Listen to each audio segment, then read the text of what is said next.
ሰላም እንዴት ናችሁ? የጀነራል ቲቶ ነው። ዛሬ ደግሞ የምዕራፍ አንድ መልመጃ 1.4 እና መልመጃ 1.5 እና መልመጃ 1.6 ይዤላችሁ መጥቻለሁ። እንግዲህ እዚህ ጋር እያንዳንዱ አሰራሩን አብረን እናያለን።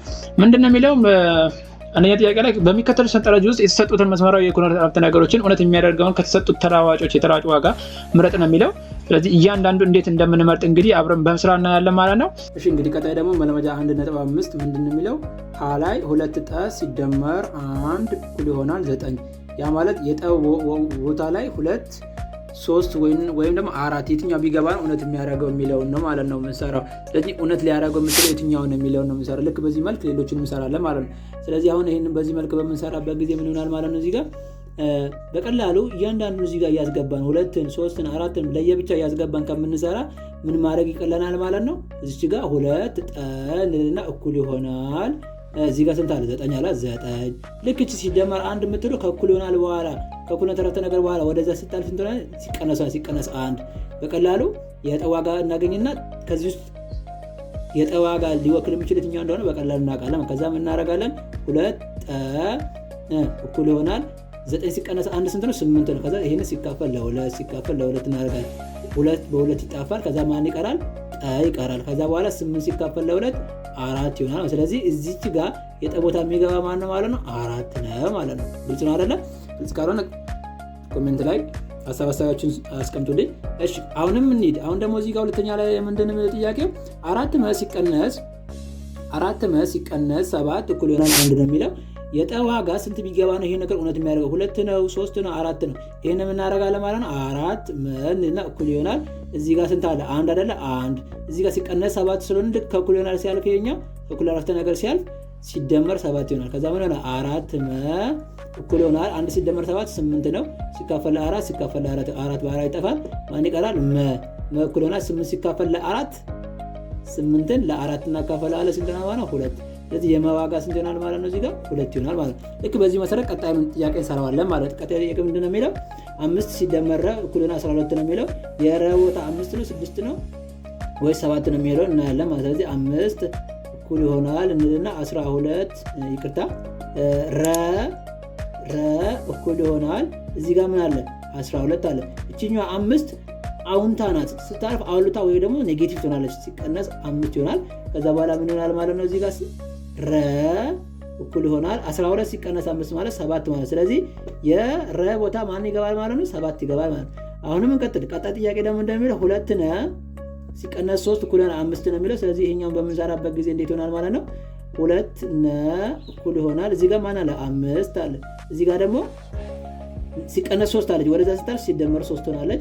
ከዛ በኋላ ምን ይሆናል? 2 ነ እኩል ይሆናል 5 ሲደመር 3 8 ነው የሚሆነው። ሲካፈል ለ2 2 በ2 ይጠፋል። ነ እኩል ይሆናል 8 ሲካፈል ለ2 ስንት ይሆናል ማለት ነው? 8 ሲካፈል ለ2 4 ይሆናል። ስለዚህ የነ ቦታ ወይ ደግሞ የነ ዋጋ 4 ይሆናል ማለት። ስለዚህ በዚህ መንገድ ይሄን እንሰራዋለን ማለት ነው። ቀጣይ እንቀጥል። ልክ በዚህ መልኩ እንሰራለን ማለት ነው። እስቲ እንቀጥል። ቀጣይ ደግሞ ሁለተኛ ጥያቄ ምንድነው የሚለው? አንድ ያልታወቀ ቁጥር እያሰብኩ ነው ይላል። አንቺ ደግሞ ወይ አንተ 20 ከደመርሽበት 64 ታገኛለሽ። ይህንንም ፕሮብሌም የሚገልጽ የኩልር አረፍተ ነገር ጻፍ ወይም ደግሞ ከሚከተሉት ቁጥሮች መካከል ደግሞ አረፍተ ነገር እውነት የሚያደርገው የትኛው ነው ይላል።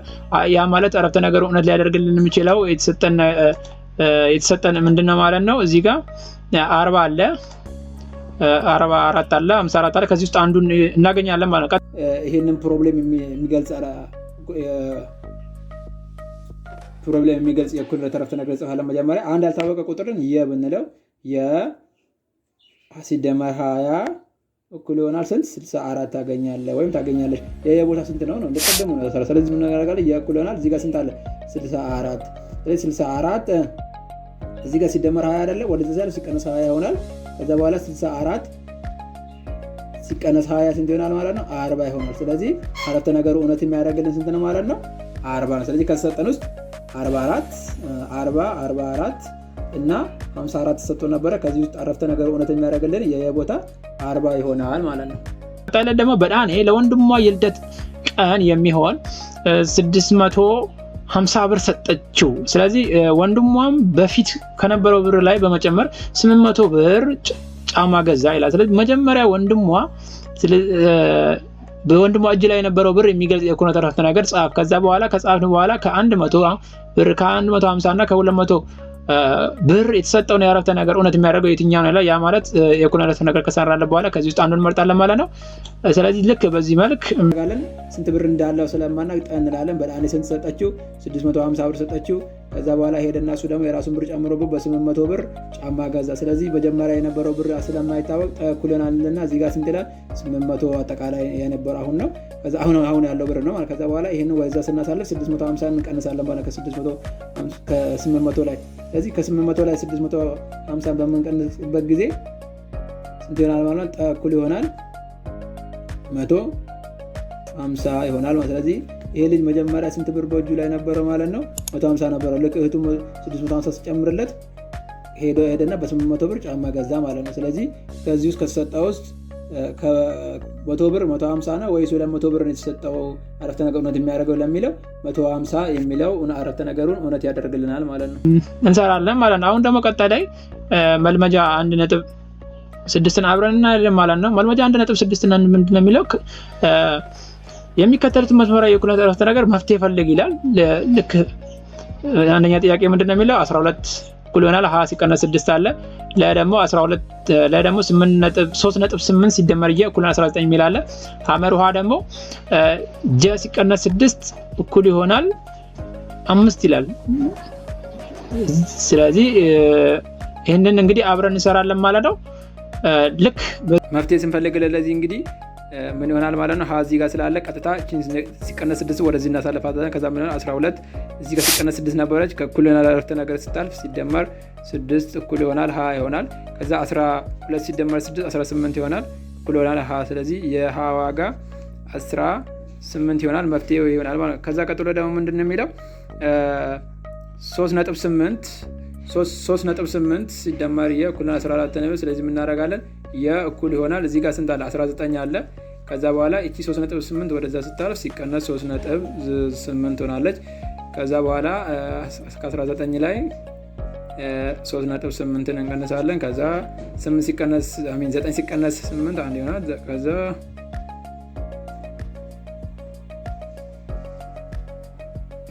ኦኬ እዚህ ጋር እንደዚህ ሳይሆን 19 ሲቀነስ 3.8 ይሆናል። ከዛ በኋላ እዚህ ጋር 0 እንጨምርበታለን ለመቀነስ እንዲያመቸን። ከዛ በኋላ ምን ይላል ማለት ነው? ከዚህ ከ9 ላይ 1 እንበደራለን 10 ይሆናል። 10 ሲቀነስ 8 2 ይሆናል። ከዛ በኋላ ይሄ 1 8 ሆናል። ከ8 ላይ 3 ስንቀነስ 5 ይሆናል ማለት ነው። ከዛችኛው ወደ ታች ትወርዳል። ነጥቧ ቀጥታ በዚህ ትወርዳል። ስለዚህ የዋጋ 15.2 ይሆናል ማለት። ቀጣዩ ጥያቄ ደግሞ ምንድነው የሚለው? ጀ ሲቀነስ 6 እኩል 5 ነው። ስለዚህ ጀ እኩል ይሆናል እዚህ ጋር ስንት አለ? 5 አለ። እዚህ ጋር ሲቀነስ 6 ነበረ ከእኩል ይሆናል አረፍተ ነገር በሚያልፍበት ጊዜ ሲደመር 6 ይሆናል። ከዛ ጀ እኩል ይሆናል 6 ሲደመር 5 11 ይሆናል ማለት። ስለዚህ የጀ ዋጋ 11 ነው ማለት ነው። ስለዚህ በዚህ መልክ ጥያቄዎችን እንሰራለን ማለት ነው። ግልጽ ካልሆነ ፖዝ እያደረጋችሁ ቪዲዮን በመሀል እያቆማችሁ በደንብ ይዩት። አመሰግናለሁ። በዚህ መልኩ እንሰራለን ማለት ነው። ቀጣይ ላይ ምንድነው የሚለው? የሀዊ ቁመት 154 ሴንቲሜትር ከሆነ ከአባቷ ቁመት በ21 ሴንቲሜትር ታጥራለች። የአባቷን ቁመት ፈልግ ይላል። ልክ ይሄንንም የእሷን የአባቷን ቁመት የሚገልጽልን ነገር ታንሳለች ማለት ከአባቷ ላይ 21 እንቀንሳለን ማለት። ስለዚህ የአባቷ አይታወቅም ጠ እንበል። ስለዚህ የአባቷ ስለማይታወቅ ጠ እንላለን። ካነሰች መቀነስ ነው ማለት ነው። ሲቀነስ 21 ይሆናል። ከዛ በኋላ እኩል ይሆናል የሀዊ ቁመት ስንት ነው ማለት ነው? 154። ከዛ በኋላ ምን እናደርጋለን? 114 ሴንቲሜትር ነው ማለት ነው። ከዛ በኋላ ጠ እኩል ይሆናል እና 154 የአባቷን ለማግኘት ሲደመር የ21 እናደርጋለን። ምክንያቱም የሀዊ ከአባቷ በ21 አንሶ ነው ይህንን የሆነው። ስለዚህ ምን እናደርጋለን ማለት ነው? ጠ እኩል ይሆናል 154 ሲደመር 21 ማለት 175 ስንት ማለት ነው? ሳንቲሜትር። ስለዚህ የአባቷ ቁመት 100 ስንት ይሆናል ማለት ነው? 175 ሴንቲሜትር ይሆናል። በዚህ መልክ እንግዲህ ለይተን ስንት የአባቷ ቁመት ስንት እንደሆነ ልክ በዚህ መልኩ እንሰራለን ማለት ነው። አብራችሁን ተከታተሉን። ቀጣይ ላይ ደግሞ ምንድነው የሚለው? አቶ ጉተማ ስፖርት በመስራት መጠነ ቁሳቸውን በስንት ቀነሱ? በ14 ኪሎ ግራም ቀነሱ። በአሁን ሰዓት መጠነ ቁሳቸው 91 ኪሎ ግራም ነው።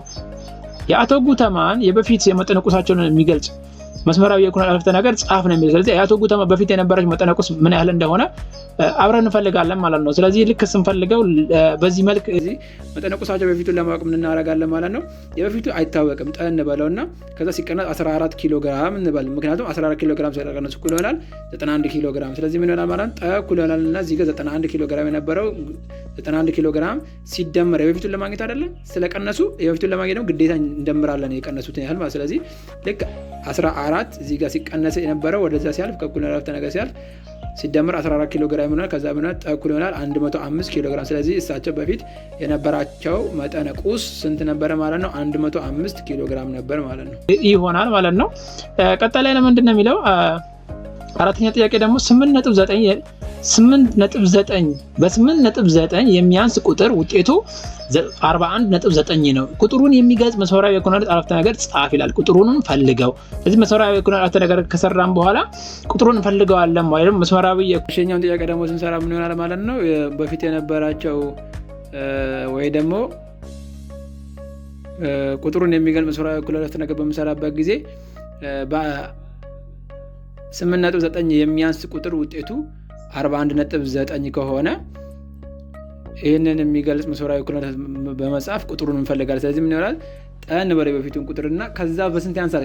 በ8.9 ያንሳል እኩል ይሆናል 41.9 ነው። ስለዚህ ምን እናደርጋለን ማለት ነው እዚህ ጋር ስለዚህ ምን እናደርጋለን ማለት ነው ጠ እኩል ይሆናል እንልና ስንት አለ እዚህ ጋር 41 አልነበር 41.9 ከዛ እቺኛው ሲቀነስ ነበር ሲደመር ትሆናለች። ከዛ በኋላ ይሄ ሁለቱ ስንደምር ስንት ይመጣልና ቁልቁል በስነ ስርዓት እንደዚህ በዚህ መልክ እንደምረዋለን ማለት ነው። በዚህ መልክ እንደዚህ ከደመርነው በኋላ ስንት ይመጣላል ማለት ነው? 50.8 ነበረ በፊቱ ቁጥር ማለት ነው። ኩነት አረፍተ ነገርን ከጻፍንለት በኋላ ቁጥሩን እንፈልገዋለን ማለት ነው። ስለዚህ ልክ በዚህ መልክ እንፈልገዋለን ማለት ነው። እሺ እንቀጥል። የአንድ ቁጥር እና የ24 ቁጥር ድምር 42 ከሆነ ቁጥሩን የሚገልጽ መስመራዊ የኩነት አረፍተ ነገር ጻፍ ነው የሚለው። አንድ ቁጥር አለ ማይታወቅ ልክ እሱን ከ24 ጋር ስንደምረው 42 ይመጣልና ውጤቱ። ስለዚህ የዚህ የኩነት አረፍተ ነገርን መስመራዊ የኩነት አረፍተ ነገር ከጻፍን በኋላ ቁጥሩ ስንት እንደሆነ እንፈልገዋለን ማለት ነው። ልክ በዚህ መልክ ቁጥር የተባለው የብንለው ማይታወቅ ወይ ደግሞ በተለዋዋጭ ካስቀምጥ ነው ማለት ነው። ከዛ በኋላ ምን ይሆናል? 20 ሲደመር 24 እኩል 42 ይላል። ስለዚህ ምን ይሆናል? የእኩል ይሆናል እና እዚህ ጋር 42 እዚህ ጋር ሲደመር ተነበስ ሲቀነስ 24 ይሆናል። የእኩል ይሆናል ከዛ ምን ይሆናል ማለት ነው? እዚች ጋር 42 ሲቀነስ 24 እንላለን። እዚች ጋር ይሄ ስለማይችል አንድ እንበደራለን። ስንት ይሆናል? 12 ሲቀነስ 4 ነው 8 ይሆናል። እዚህ ጋር 1 ስለሰጠ ይሄ 3 ይሆናል። 3 ሲቀነስ 2 ስናደርግ 1 ይሆናል። ስለዚህ እቺ የማትታወቀው ቁጥር ከ24 ጋር ተደመረ 42 ያመጣችልን 18 ነው ማለት ነው። እንግዲህ ይሄ የምዕራፍ 1 መልመጃ 1.5ን መልመጃ 1.6 ይሆናል ማለት ነው። እያንዳንዱ እስከ 1 እስከ 5ኛ ያለው ጥያቄ ይሄን ይመስላል ማለት ነው። እንፈልገዋለን ማለት ነው። ይህ ቪዲዮ በጣም ከተመቻችሁና ከወደዳችሁት ላይክ፣ ሰብስክራይብ ማድረግ እንዳትረሱ። እንዲሁም ደግሞ ቪዲዮ ከተመቻችሁ ለጓደኞቻችሁ ሼር ማድረግ እንዳትረሱ። ይህ ጀነራል ቲዩተር ነው። አብራችሁ ስለነበራችሁ በጣም እናመሰግናለን። መልካም ጊዜ ይሁንላችሁ።